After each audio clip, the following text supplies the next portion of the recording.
Ở tầng Ờ, tầng 2. mọi người ơi, mình đang ở tầng để xe tầng lửng thứ hai đây. Bây giờ là 7 giờ tối ngày 22 tháng 12, nhưng mà theo như mình thấy vẫn còn khá là nhiều công nhân đang làm. Mình đi các phòng cũng vậy, đang làm tiến độ cho kịp và thi công đó. Mọi người có thể thấy xe cộ này, để khá là nhiều luôn ạ. Đó, đây, bảo vệ vẫn ngồi trực ạ. Đây, bên này, phía dãy bên này còn khá nhiều, hơi tối một xí, mọi người có thể nhìn thông thoáng thôi. Đó, còn khá nhiều xe ở bên đây nữa.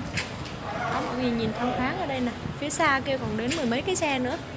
Thì đây là mình đang ở tầng lửng thứ hai, thông với nhà hàng xóm đây, con đường phía sau đây.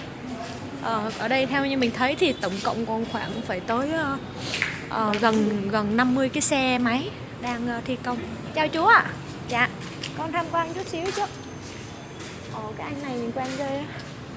Rồi mình đang đi xuống, đang đi bộ xuống tầng trệt phía trước của tòa nhà đây. Buổi tối vẫn có thi công, công nhân thì chủ yếu công nhân về điện. Thì nãy mình thấy là công nhân làm điện ở phía trong căn hộ. Xin lỗi. Hết hồn. Đây, công nhân điện thì họ vẫn đang làm. Ở đây phía ngoài tòa nhà buổi tối đấy ạ. Những cái căn màu sáng thì hình như vẫn còn công nhân đang làm việc ấy, thì là bên trong họ bật điện khá là sáng. Như nãy mình có chia sẻ có hai, phía đằng xa kia là sảnh lobby đó, sảnh lobby để đón khách giống như khách sạn đó. Phía trước đây là minimart đây. Tạm thời thì họ để những cái đồ nội thất để họ trưng bày, họ bán.